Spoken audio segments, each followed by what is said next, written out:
Mis padres se negaron a pagarme la universidad, pero enviaron a mi hermano a Italia a estudiar cocina. Hoy soy médico, y ahora me necesitan.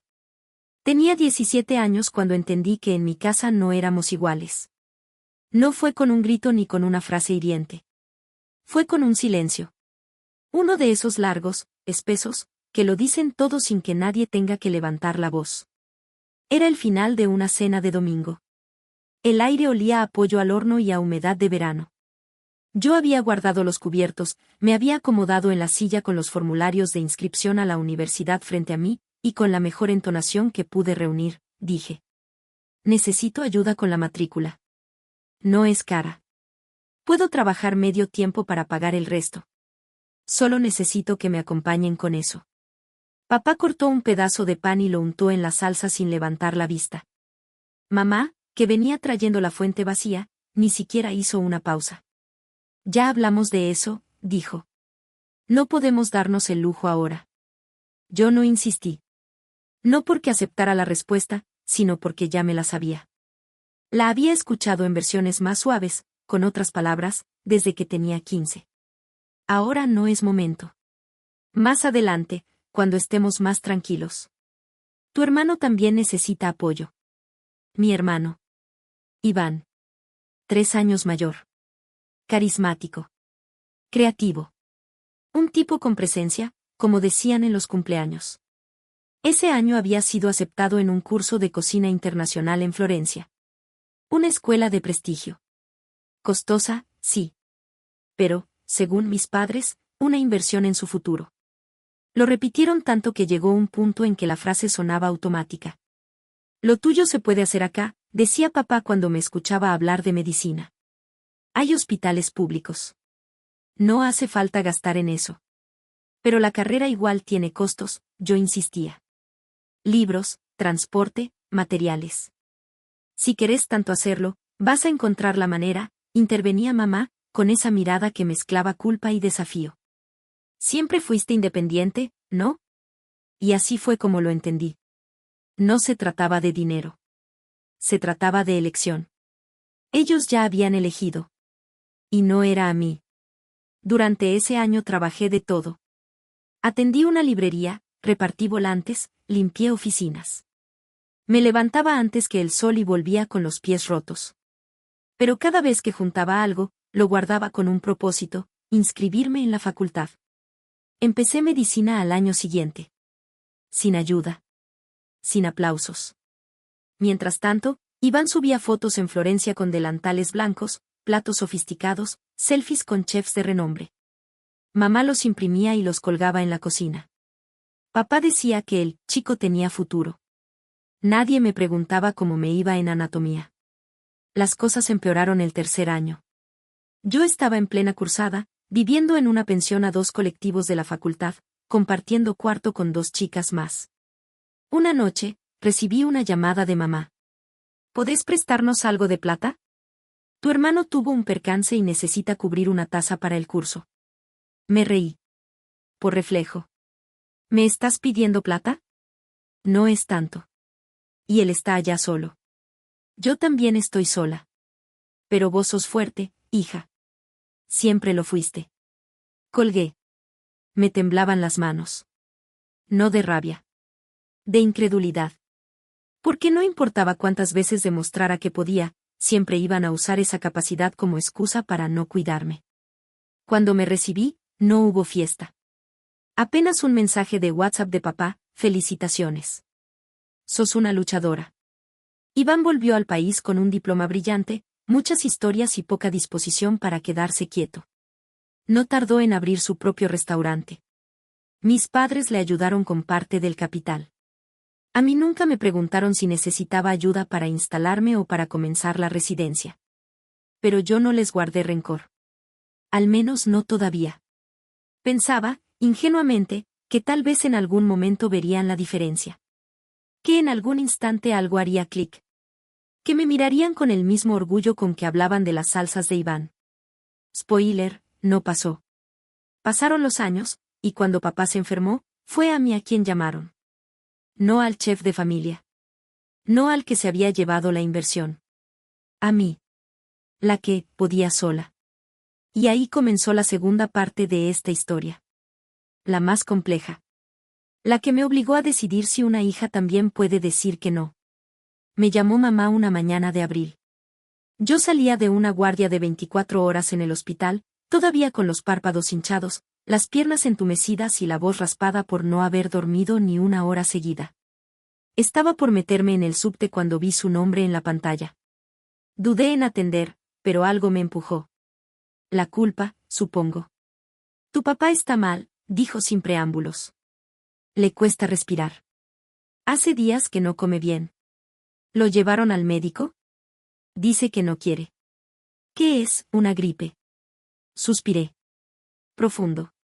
Ya conocía ese libreto.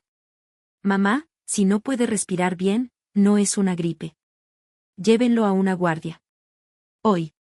Silencio. Preferiría que vengas vos. ¿Qué? Sos médica, Lucía. ¿O ahora no podés ver a tu propio padre? Él, ahora, tenía filo. Como si haber estudiado medicina sin su ayuda me volviera menos hija. Tomé un colectivo esa misma tarde. 2 horas de viaje. Al llegar, papá estaba en la cama del cuarto que antes compartía con mamá. Más delgado, pálido, con una toalla húmeda en la frente.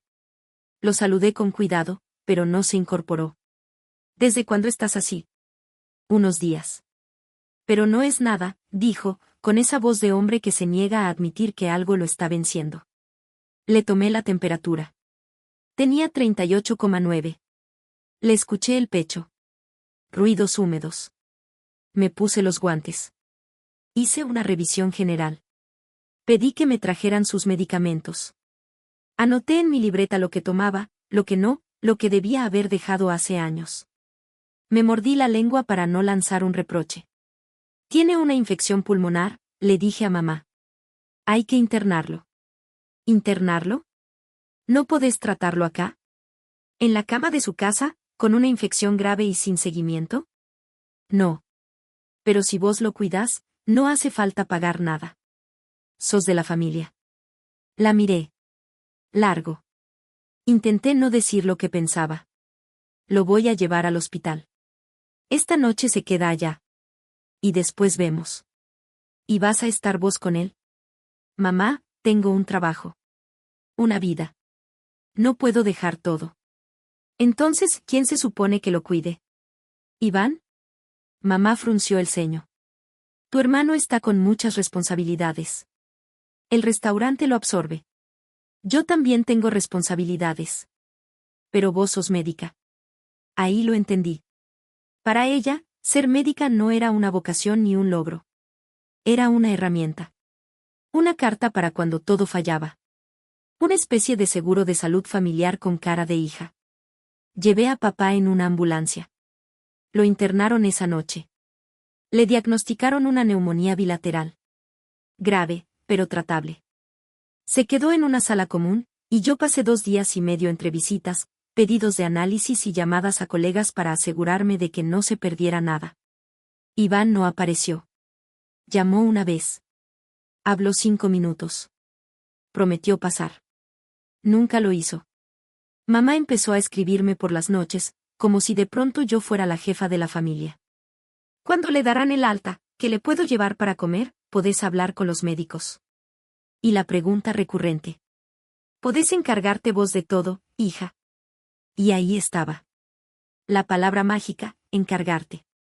Como si no lo hubiera hecho ya durante toda mi vida, sola. Una tarde, sentada en el banco frente a la habitación de papá, una enfermera joven se me acercó. ¿Sos la hija del 312? Asentí. Es raro. Vienen muchos pacientes solos, pero cuando tienen hijos médicos, suelen tener familia encima. Vos venís sola. Siempre fue así. Ella me sonrió. Con tristeza. ¿Te admiran mucho, sabías? No supe qué decir. Porque tal vez sí me admiraban. Pero no me habían acompañado. El día que le dieron el alta, mamá me abrazó. Fue un gesto torpe, mecánico. Como si quisiera recompensar con un contacto físico todo lo que no había podido, o querido, darme antes. No sé qué haríamos sin vos, me dijo. Quizá tendrían que haber pensado en eso antes. No lo dije para lastimarla. Lo dije porque era verdad. Y ella lo supo. Porque no contestó. Solo me miró. Y, por primera vez, no buscó justificar nada. Papá volvió a casa con una dieta liviana, antibióticos por 10 días y una lista de controles que, según él, eran innecesarios. Su orgullo se resistía más que su cuerpo. Durante la semana siguiente, me llamaron cada día. Primero mamá, preguntando cómo prepararle los caldos. Luego Iván, enviando un audio breve: gracias por lo que hiciste, lo contá conmigo para lo que necesites. No le respondí. Porque ese «contá conmigo» venía del mismo lugar donde habían salido todas sus frases anteriores, de una comodidad que jamás se arriesgaba a nada. De la costumbre de tener una hermana que resolvía. Volví a mi departamento con una mezcla rara, alivio y agotamiento emocional. No lloré, no estallé, no me quejé. Pero dormí mal durante días. Me levantaba pensando si mi papá se estaba tomando los medicamentos, si mamá estaría dándole el antibiótico en ayunas como le pedí, si Iván aparecería algún día con una sopa o una consulta genuina. La respuesta a todo fue no. A las 2 semanas, mamá me pidió que la ayudara a tramitar una pensión. ¿Y por qué no le pedís a Iván? Él está con lo de su segundo local, hija. Yo también estoy con lo mío. Sí, pero vos entendés estas cosas. Tenés cabeza para eso. Ese fue el momento en que noté el patrón. Todo lo que no era brillante o sabroso, lo que no se podía mostrar con orgullo en una sobremesa familiar, me lo asignaban a mí. Cuidar, ordenar, resolver. Iván era el que triunfaba afuera, yo era la que estaba para cuando hay problemas. Lo hablé con una colega del hospital. Fue después de una guardia larga, con café de máquina y ojeras hasta el cuello. ¿Y alguna vez se lo dijiste a tu familia? Preguntó. ¿Decir qué? Que te están usando. Porque lo hacen. Pero vos también estás cumpliendo tu parte. ¿Cumpliendo? Sí. No pones límites. Y lo sabés. Me quedé callada. Porque tenía razón. La oportunidad de poner un límite llegó antes de lo que imaginaba. Fue un viernes a la noche. Estaba en casa, cocinando algo rápido, cuando sonó el teléfono. Mamá, otra vez. Se me cayó una receta. No entiendo la letra. ¿Podés venir? ¿Ahora? Sí, estoy sola. No sé si darle lo que le dieron en la farmacia o no y me da miedo hacerle mal. ¿Por qué no me mandás una foto? No tengo crédito. ¿Iván está? No. Está en un evento. Me dijo que no lo moleste por hoy. Tuve que contener el impulso de gritar. Yo también tengo derecho a no ser molestada, mamá. Silencio. ¿Eso significa que no vas a venir? Significa que podés esperar hasta mañana. Y si te preocupa mucho, hay guardias abiertas. No puedo confiar en cualquiera. Pero en mí, sí. Siempre. Aunque esté agotada. Aunque sea tarde. Sos la hija que entiende, Lucía. Colgué. No fui. Me sentí culpable durante 1 hora. Y después, mejor. Porque no era egoísmo. Era una forma nueva, y necesaria, de protegerme. Al día siguiente fui. Revisé la receta. No había peligro. Le expliqué a mamá con claridad. Le anoté lo necesario. Me preguntó si estaba enojada. No, le dije. Estoy aprendiendo a cuidar también de mí. No lo entendió. Pero tampoco lo discutió. Esa semana, Iván subió una foto en Instagram, él, frente a su nuevo local, cortando una cinta con cara de estrella. Mis padres estaban a los costados, sonrientes. Mamá había ido a la peluquería. Papá, todavía débil, había hecho el esfuerzo por estar ahí. Nadie me avisó del evento. Nadie pensó en invitarme. Y curiosamente, no me dolió. Porque ya no esperaba ese lugar. Pero al menos, por fin, sabía que no era yo la que se quedaba afuera. Eran ellos los que nunca me vieron adentro. La foto del nuevo local de Iván me siguió rondando en la cabeza más de lo que hubiera querido. No por envidia, eso lo tenía claro, sino porque fue la confirmación definitiva de que el esquema familiar no había cambiado un centímetro desde que yo tenía 17 años. Papá, con sus dolores a cuestas, fue a esa inauguración. Mamá se puso su mejor blusa y se paró al lado de su chef exitoso, con una sonrisa de postal. Yo, que había sostenido a todos cuando se caían, era apenas una nota al pie. Esa noche, decidí hacer algo que me venía dando vueltas hace tiempo, actualicé mi CV. Apliqué a una beca para una especialización fuera del país. Una que me había guardado como un sueño lejano, pero que hasta ese momento siempre descarté por la familia, por las responsabilidades, por la culpa. La envié sin contarle a nadie. Ni a mamá. Ni al hospital. Ni a mis amigas. Por primera vez, algo era solo mío. Al día siguiente, mamá me escribió un mensaje breve: ¿pasás hoy por casa? Tu padre preguntó por vos. No agregó más. Yo ya sabía leer esas frases con doble fondo. No era solo un pedido. Era una obligación disimulada. Fui. Papá estaba mejor, más animado, pero aún frágil.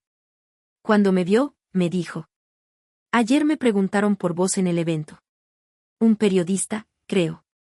Pensaban que ibas a venir. Nadie me avisó que era ese día. Ah, pensé que Iván te había dicho. No lo hizo. Igual, fue muy lindo. Tu hermano tiene futuro, ¿sabes? Y vos, bueno, vos ya tenés tu camino. Como si ya estuviera hecho. Cerrado. Como si lo mío no mereciera más celebración. Mamá trajo café. ¿Y en el hospital cómo vas? Bien. ¿No estás pensando en mudarte cerca nuestro? Hay departamentos más baratos en esta zona. No, mamá. No estoy pensando en mudarme. Pénsalo. Si algún día nos pasa algo. Ahí estaba el mensaje oculto. El subtexto. Si algún día nos pasa algo, vos tenés que estar. Vos sos la que responde. Vos sos la que no se queja. Sonreí. No dije nada. Unos días después, recibí un correo. La beca. Me la habían otorgado. Era una especialización corta, de 6 meses, en Barcelona. Todo cubierto. Incluía prácticas, formación avanzada, y posibilidad de vínculo con centros de investigación. Una oportunidad perfecta. Y no por escapar, sino por crecer. Esa noche caminé por el centro, sin rumbo. Compré una porción de pizza en un lugar que siempre estaba lleno. Me senté en un banco y me permití algo simple: imaginarme feliz. No útil. No disponible. No en modo servicio. Solo feliz. Lo conté en el hospital primero. A mis colegas. Me abrazaron. Se emocionaron de verdad. Me dijeron que lo merecía. Que no era solo una buena médica, sino una mujer que siempre había estado para todos. Menos para sí misma. Después llamé a Julia, una amiga de toda la vida. Lloró. Me dijo, por fin. La última en saberlo fue mamá. Lo solté en la cocina, un miércoles cualquiera. Me voy 6 meses a Barcelona. Se quedó callada. Literalmente, se le cayó la cuchara que tenía en la mano. ¿Qué? Una beca. Para especializarme. ¿Y vas a dejar a tu padre así? Papá está mejor. Está estable. Iván está acá también. Pero no es lo mismo. Él tiene lo suyo. Vos sos la que sabe de estas cosas. Mamá, yo no soy una herramienta. ¿Y si te pasa algo allá? ¿Y si me pasa algo acá, y nunca me permití ser más que la hija que resuelve? Silencio. Papá entró en la conversación con su voz ronca. Te lo ganaste. Si es por mí, anda. Mamá no dijo nada más. Pero su cara hablaba sola. No de decepción. De sorpresa.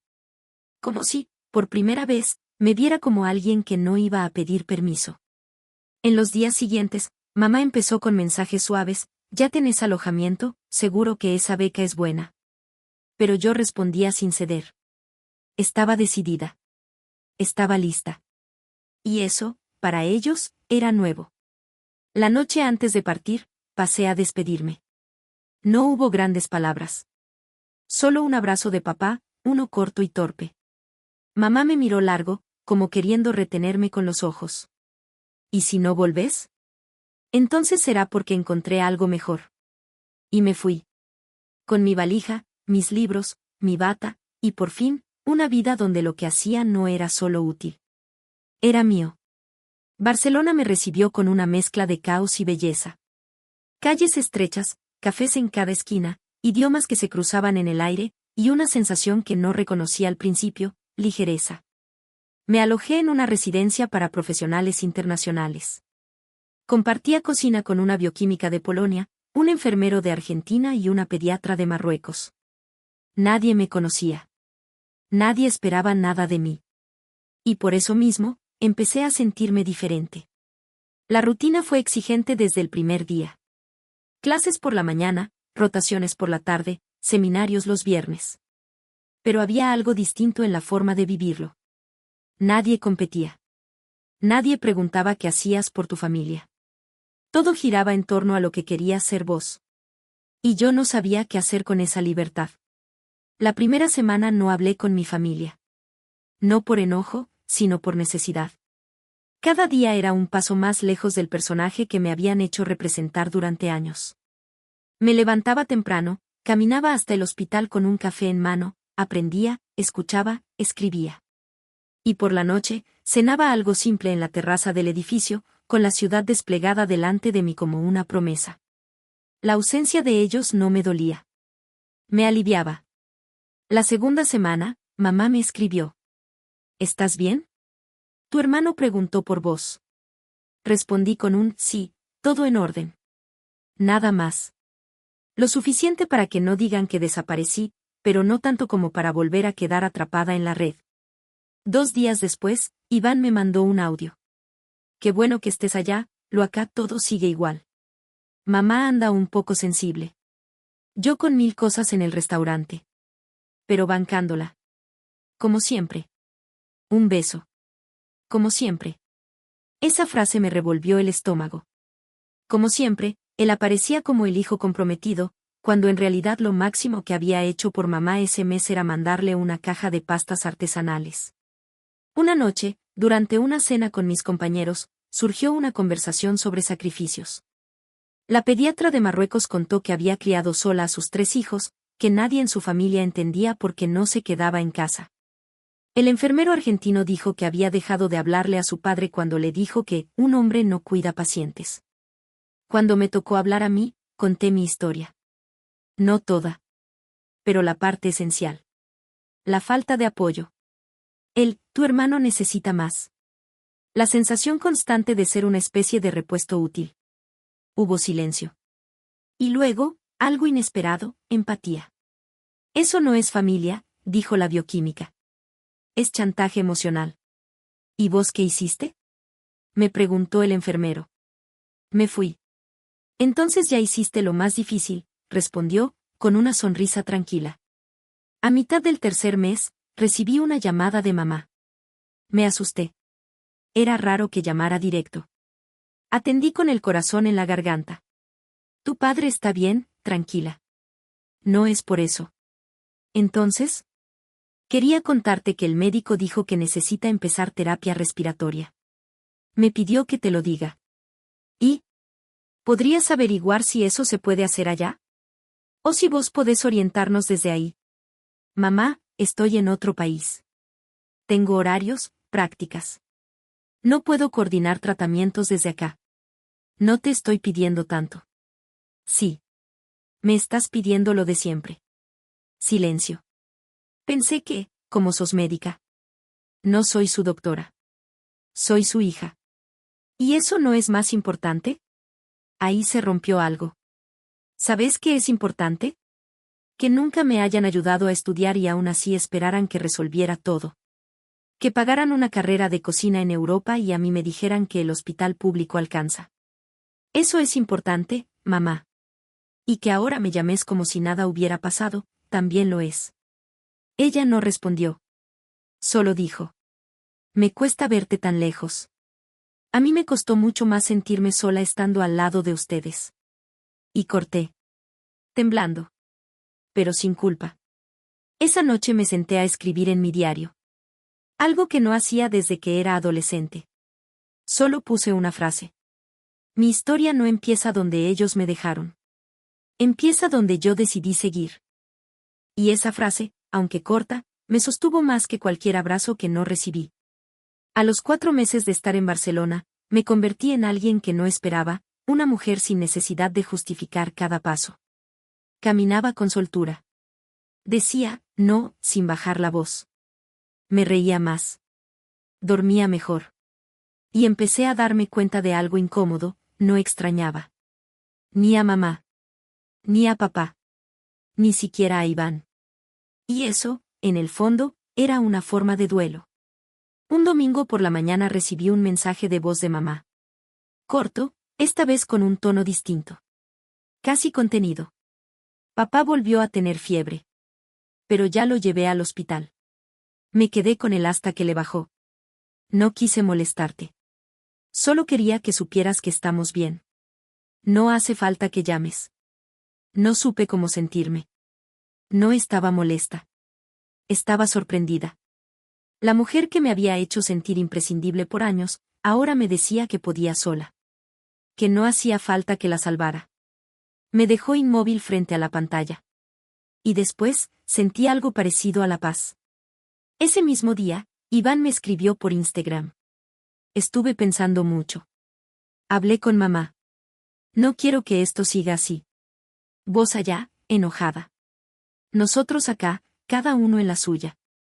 Cuando vuelvas, tendríamos que hablar. ¿En serio? No le respondí. Porque él no sabía que yo no pensaba volver. Al menos no en el sentido que él creía. La residencia médica en España no era una opción fácil. Requiere trámites, validaciones, esperas. Pero empecé a mover los hilos. Fui a las entrevistas. Pregunté. Presenté papeles. Porque algo dentro mío, algo más fuerte que la nostalgia o la culpa, me empujaba a quedarme. No por huida. Sino porque, por primera vez, estaba eligiendo. Y porque entendí algo clave, volver no es sinónimo de sanar. Mamá empezó a enviarme correos. Largos. Reflexivos. Me hablaba de cosas de su infancia. De cómo ella tampoco tuvo el lugar que necesitaba.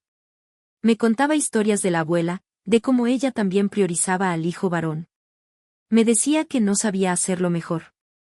No te escribo para que me perdones, puso en un mensaje.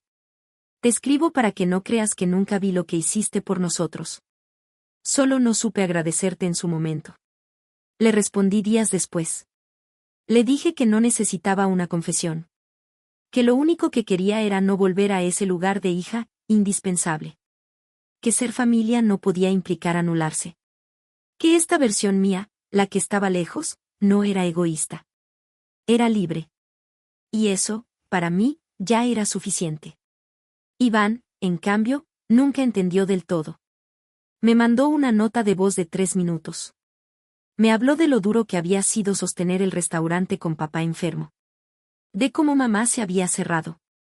De lo solo que se sintió, ahora que yo no estaba. Todo envuelto en un tono de víctima desubicado. Y terminó con una frase que me pareció el resumen perfecto de nuestra historia. Vos siempre fuiste la fuerte, Lu. Por eso se esperaba tanto de vos. No es culpa nuestra. Lo escuché solo una vez. Y borré el mensaje. Porque esa frase era una mentira con disfraz de halago. Y porque yo ya no quería ser la fuerte. Quería ser feliz. El último mes de la beca, antes de entrar a la residencia, alquilé un departamento pequeño, con una ventana que daba a una calle de adoquines. Puse plantas. Una lámpara de pie. Un portarretratos con una foto mía en bata médica. Sola. Porque no necesitaba poner una foto familiar para validar quién era. Yo era suficiente. Y esa casa, aunque modesta, era un santuario. Un lugar sin juicios. Sin pedidos de auxilio. Sin el eco de una hija que solo servía cuando los demás se desarmaban. El día que firmé el contrato de residencia en el hospital, llamé a mamá.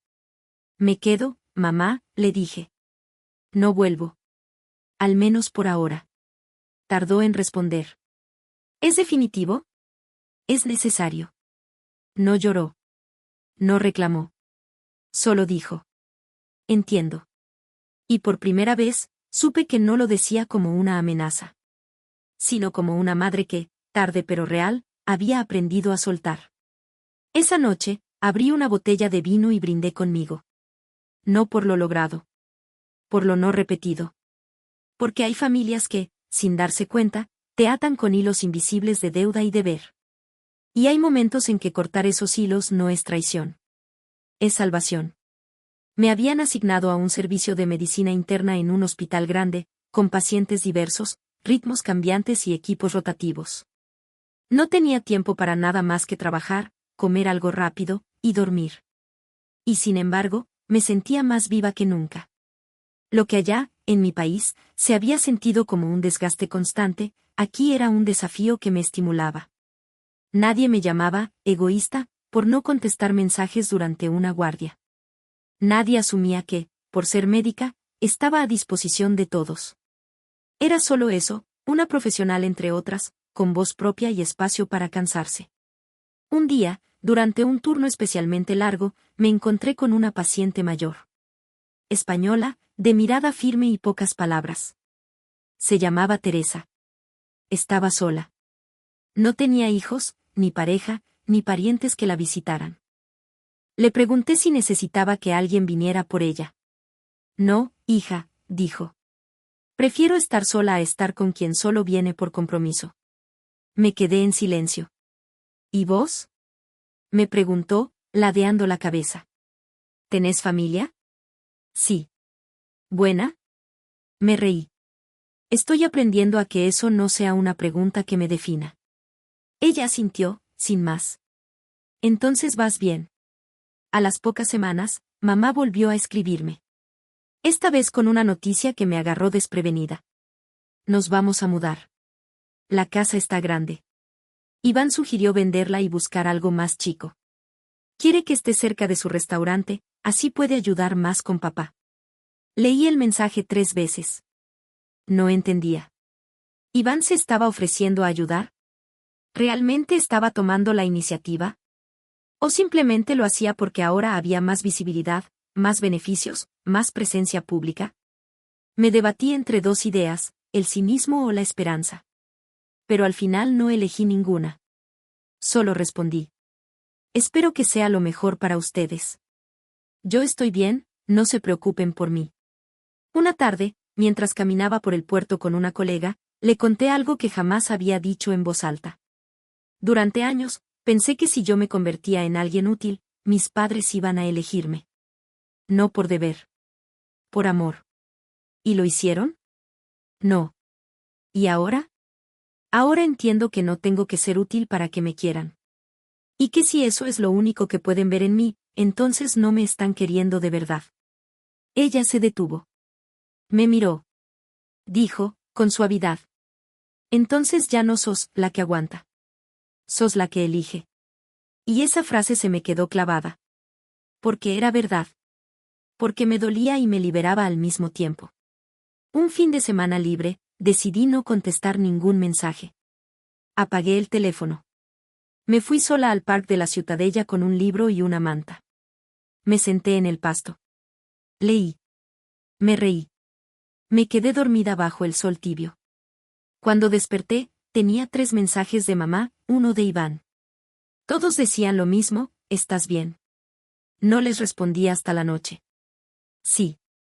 Estoy bien. Solo estaba viviendo. Porque vivir también era eso, no tener que rendir cuentas. Tiempo después, mamá me dijo que estaban viendo opciones para que papá tuviera una atención domiciliaria. Iván conoció a una enfermera que podría ir 2 veces por semana. Me parece bien, le dije. ¿No te molesta que no te lo hayamos pedido a vos, no? Me sorprendió la pregunta. Al contrario. Me alegra que no lo hayan hecho. Silencio. Y luego, con una voz diferente, mamá dijo. No sabes lo difícil que es aprender a no depender de vos. Sí lo sé, le contesté. Porque a mí me llevó media vida entender que tenía derecho a no estar disponible siempre. Y esta vez, no hubo excusas. No hubo manipulación. Solo un simple, gracias por decirlo. Esa noche me senté a escribir en mi diario. Hoy no me sentí culpable por elegirme. Y eso es un logro que antes me parecía imposible. Porque el amor no se prueba dejando que te absorban. El amor, si es verdadero, también sabe soltarte. También te cuida cuando decidís cuidarte vos primero. Y por primera vez, yo me estaba cuidando de verdad. Llegó el final del primer año de residencia, y con él, la primera gran encrucijada, vacaciones. Tenía derecho a un par de semanas libres y varias opciones, conocer alguna ciudad cercana, quedarme descansando en Barcelona, o volver.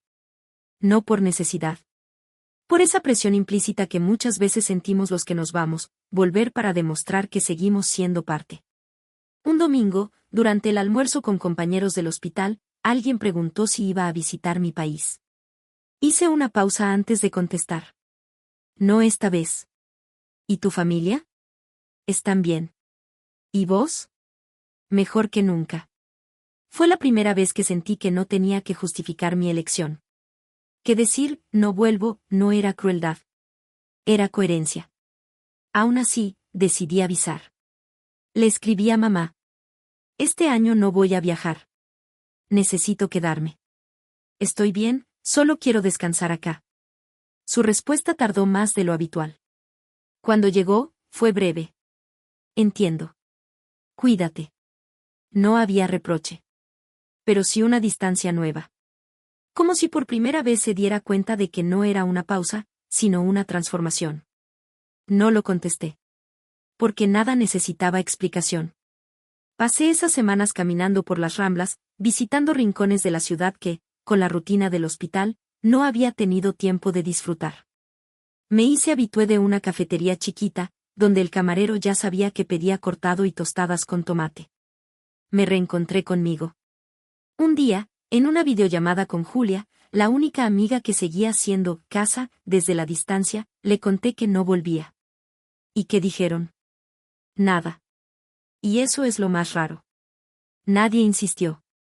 Nadie me hizo sentir mal. Entonces están empezando a entender. O están empezando a soltar.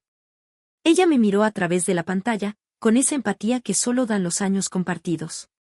Tal vez las dos cosas. Iván fue el primero en romper el silencio.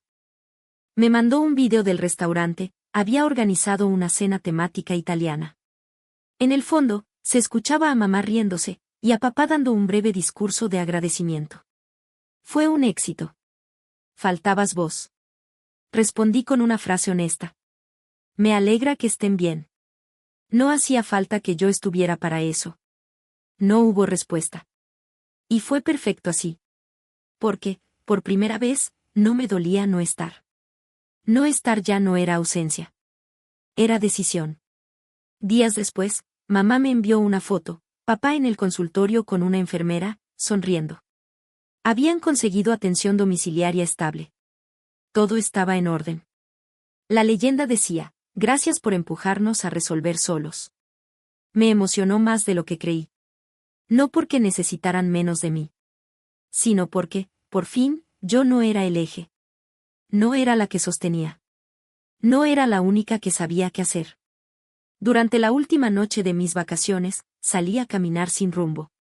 El aire tenía esa mezcla dulce y salina que solo las ciudades costeras conocen. Me senté en un banco frente al mar. Cerré los ojos. Y me repetía algo en voz baja. No volver también puede ser una forma de sanar. Y esa frase me sostuvo. Porque toda mi vida había girado en torno a los demás, sus necesidades, sus tiempos, sus límites. Y ahora, por fin, giraba en torno a mí. En la vuelta al hospital, una médica mayor con la que había conectado me dijo. Tenés algo que muchos no logran en años, claridad. No sobre medicina. Sobre vos misma. Le sonreí. No por vanidad. Por alivio. Porque esa claridad, tan costosa, tan peleada, no venía de los libros ni de las guardias. Venía del coraje de no volver cuando sabes que todo sigue igual. Y de entender que eso, lejos de ser abandono, es una forma de empezar a vivir por fin. Volver a la rutina hospitalaria después de las vacaciones no fue difícil. En realidad, fue una especie de ancla. El cuerpo recordaba dónde ir, cómo moverse, qué priorizar. Lo difícil, lo verdaderamente desafiante, era sostener la nueva versión de mí misma, la que no miraba el teléfono con culpa, la que no respondía con urgencia cada mensaje familiar, la que no se mordía la lengua para evitar incomodar. Pero esa versión, cada vez más firme, ya no estaba dispuesta a retroceder. En el hospital me ofrecieron una extensión en el programa de residencia. Una oportunidad para quedarme un año más, con posibilidad de pasar luego a planta. Lo pensé menos de una hora. Acepté. No solo porque era una gran oportunidad profesional, sino porque significaba algo aún más importante, que ya no me definía por lo que mi familia esperaba, sino por lo que yo decidía. Se lo conté a mamá en una videollamada. Quise hacerlo en vivo. Por respeto. Me ofrecieron quedarme un año más, le dije, sin rodeos. Mamá entrecerró los ojos, como si no terminara de procesarlo. ¿Y vas a aceptar? Ya acepté.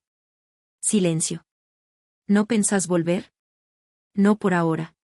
Otro silencio. Esta vez más largo. ¿Y si tu padre empeora? Mamá, ahora tienen a alguien que lo cuida. Iván está más presente. Vos estás bien. Yo no soy su única opción. Ella asintió. No con gusto, pero sin pelea. Entonces supongo que esto es definitivo. No. Esto es coherente. Y no hizo falta agregar más. Papá, días después, me mandó un mensaje. Breve.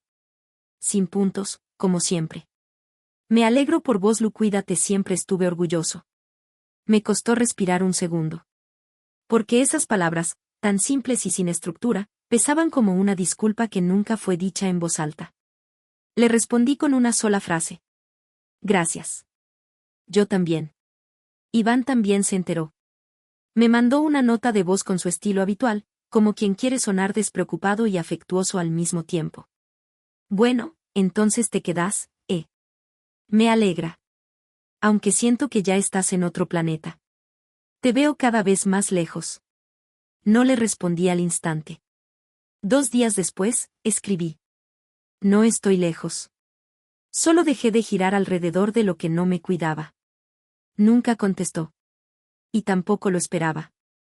Una tarde, después de una guardia intensa, me encontré en el ascensor con una residente nueva. Tenía cara de haber llorado. Le pregunté si estaba bien. Se encogió de hombros. A veces me pregunto si elegí bien. Esto es demasiado. Lo es, le dije. Pero no tenés que demostrarle nada a nadie. Solo a vos. ¿Y si los demás esperan que lo aguantes todo? Entonces tenés que preguntarte cuánto de vos estás dispuesta a perder para cumplir esa expectativa. Me miró sorprendida. No esperaba esa respuesta. Y ahí me di cuenta, yo tampoco, años atrás, la habría esperado. Porque antes, yo era la que aguantaba todo. La que ponía el cuerpo, el tiempo, el alma, por deber. Y ahora, por fin, era otra cosa. No la hija ejemplar. No la médica sacrificada. Solo una mujer que había dejado de cargar con todo lo que no le correspondía. Mamá me escribió una semana después. Me mandó una foto, el nuevo departamento. Más chico, más luminoso. Papá, en una silla junto a la ventana. El mensaje decía. Iván cocinó para nosotros. Me acordé de vos. No porque hicieras falta, sino porque lo supimos resolver. Te queremos. Lo leí 3 veces. Lloré. No de dolor. De alivio. Porque al fin estaban entendiendo. No me estaban reemplazando. Me estaban dejando ser. Y eso, para mí, era más amor que cualquier sacrificio. Esa noche, al acostarme, me dije en voz baja. No soy la hija que se queda. Soy la mujer que se fue. Y se eligió. Y por primera vez, no hubo eco de culpa. Solo silencio. Y descanso. El otoño llegó con una calma extraña. Años atrás, cada cambio de estación me agitaba el cuerpo. Lo sentía como una alerta, es hora de hacer más, de estar más, de no fallar. Pero ahora, por primera vez, no tenía que demostrar nada. Mi vida se sentía alineada. Compleja, sí, pero mía. Y sin embargo, en los pliegues de esa calma, todavía quedaba algo no dicho. Algo que había evitado incluso cuando escribía en mi diario, cuando hablaba con mis colegas o con Julia. Algo que no había enfrentado cara a cara, el miedo a no volver nunca. No físicamente. Emocionalmente. Lo noté una noche, después de hablar con Teresa, mi paciente mayor. Ella me miró mientras le ajustaba la almohada y dijo, con voz serena. ¿Sabes por qué me quedé sola, doctora? ¿Por qué? Porque un día decidí que para que los demás me quisieran, yo no podía dejarme ir. Y cuando por fin me fui, ya nadie supo cómo quererme de otra forma. Me quedé helada. ¿Y lo lamentas? No, respondió. Pero me costó perdonarme por tardar tanto en darme cuenta. Esa noche caminé de regreso al departamento sin auriculares. Sin prisa. Escuchando mis propios pasos. Y me pregunté, ¿será que mi familia alguna vez aprendió a quererme de otra forma? ¿O simplemente se resignaron a hacerlo desde la distancia? ¿Y yo? ¿Aprendí a quererlo sin ponerme al final de todo? A los pocos días, mamá me escribió para contarme que papá había tenido un pequeño susto. Nada grave, una baja de presión, un mareo. Lo atendieron rápido, la enfermera lo controló. No hizo falta internación. Está bien, me dijo. Solo pensé que quería saberlo. Gracias por avisarme, respondí. ¿Cómo estás vos? Cansada. Pero tranquila. Y eso fue todo. No hubo súplicas. No hubo ¿cuándo vas a venir? Solo una frase breve. Pero algo en su tono me hizo pensar que esta vez sí estaba cansada. No solo del cuidado. Del guión. De la historia que se había repetido durante tanto tiempo. Esa misma semana, Iván me mandó un mensaje. Sé que estás con mil cosas, pero pensaba, si algún día llegas a volver, podríamos hacer algo juntos. Un proyecto. Medicina y cocina. Salud y alimentación. Algo lindo. Diferente. Pensalo. Lo leí en silencio. Y en lugar de sentir bronca o sospecha, sentí ternura. No por el contenido, que sonaba un poco improvisado, sino porque era su forma torpe de decirme, te veo. Te valoro. Quiero conectar desde otro lado. Le respondí. Gracias. Tal vez algún día. Por ahora, quiero seguir enfocada acá. Y eso fue suficiente. No porque quisiera hacerlo sentir mal. Sino porque aprendí que no todo lo que uno puede hacer, tiene que hacerlo. Ese fin de semana, me senté en un café con Julia, que justo estaba de paso por Europa. Hablamos por horas. De nosotras, de nuestras familias, de todo lo que cambió sin pedir permiso. En un momento, ella me dijo. ¿Sabes? Creo que no es que te fuiste. Es que dejaste de estar donde no te escuchaban. Y eso, es otra forma de amor. ¿Amor? Sí. Porque amar no siempre es quedarse. A veces es mostrarle a los otros que uno también merece ser amado con reciprocidad. Me quedé en silencio.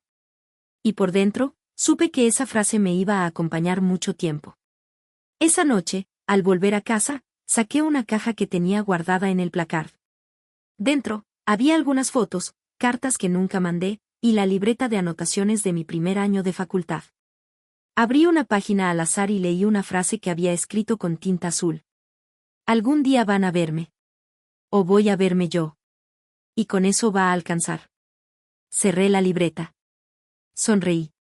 Porque ese día, después de tanto, había llegado.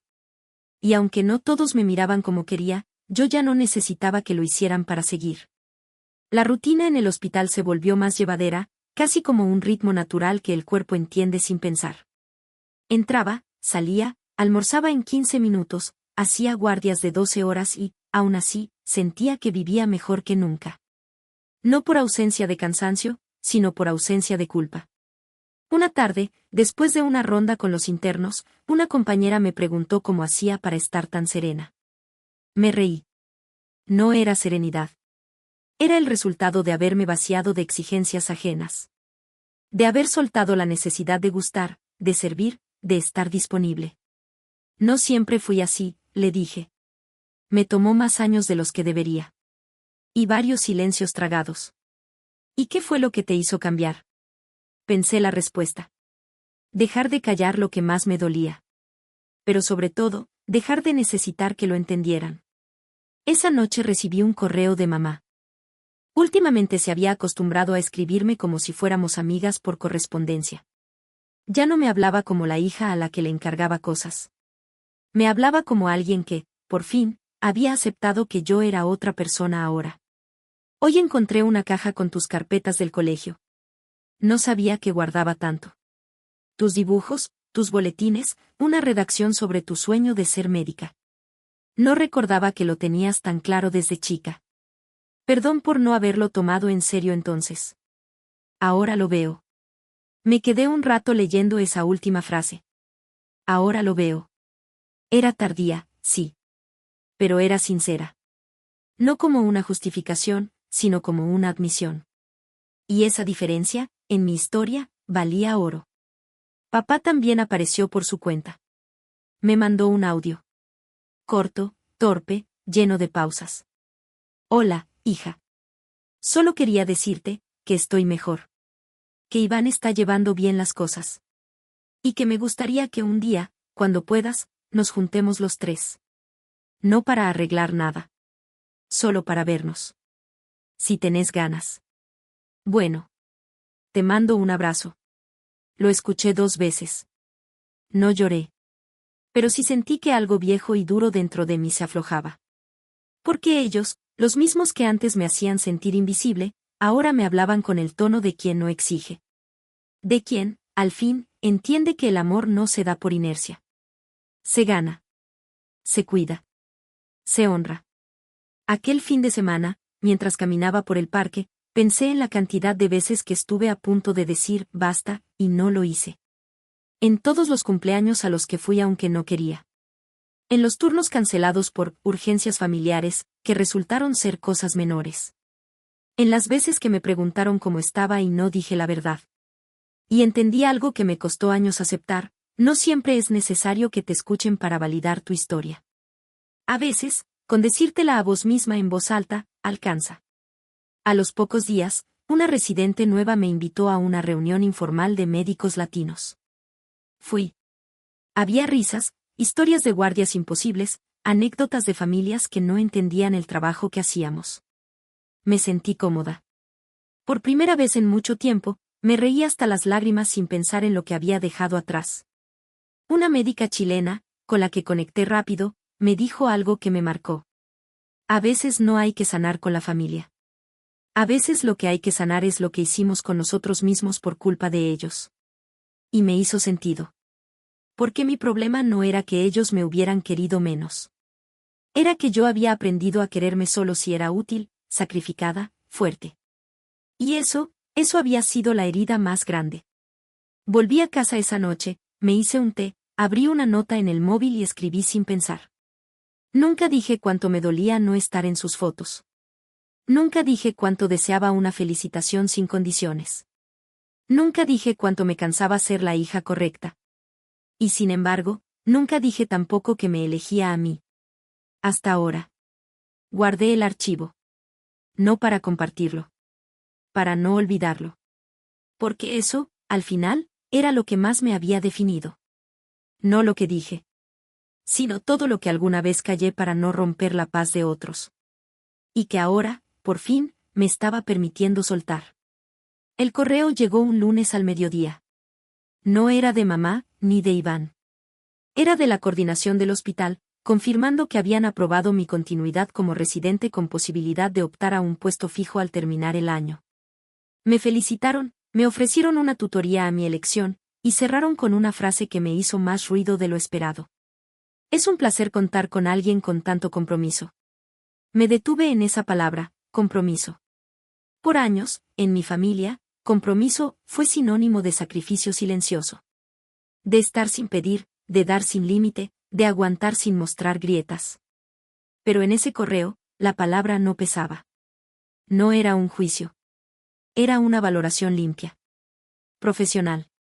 Justa. Y por primera vez, me sentí reconocida por lo que era, no por lo que soportaba. Esa misma noche, mamá me escribió. Me contaron que te va muy bien. Estoy orgullosa. Aunque sé que ese orgullo lo tenías que haber sentido antes, no ahora. Perdón por eso. Era breve. Sin adornos. Pero sentí que esa frase cerraba un ciclo. Porque no la decía para exigirme nada, ni para hacerme volver.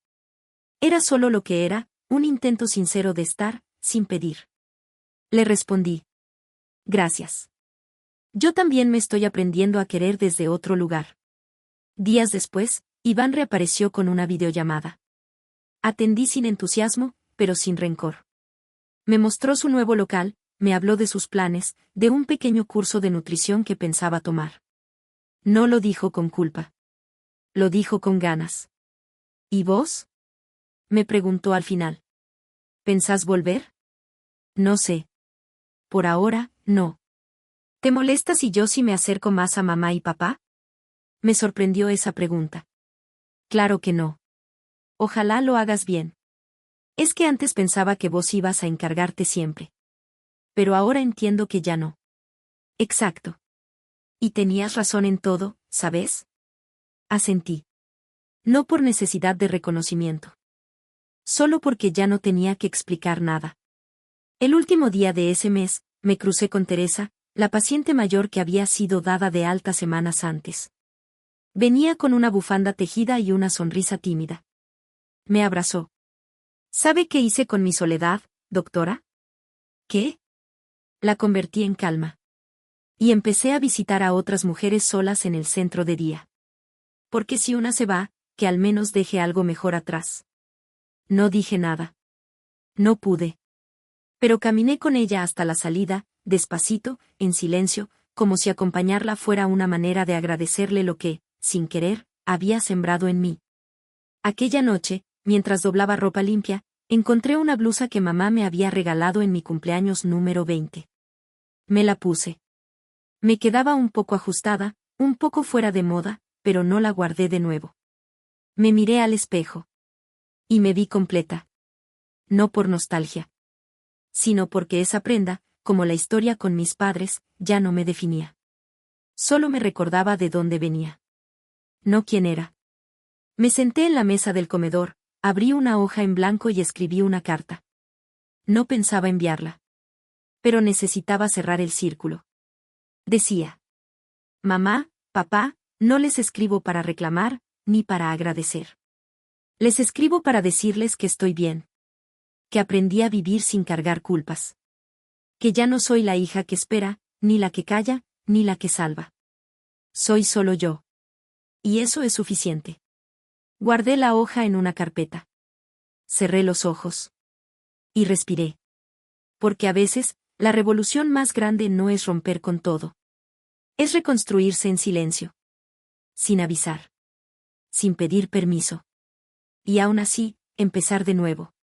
Desde un lugar donde una, por fin, puede quedarse sin dejar de ser libre.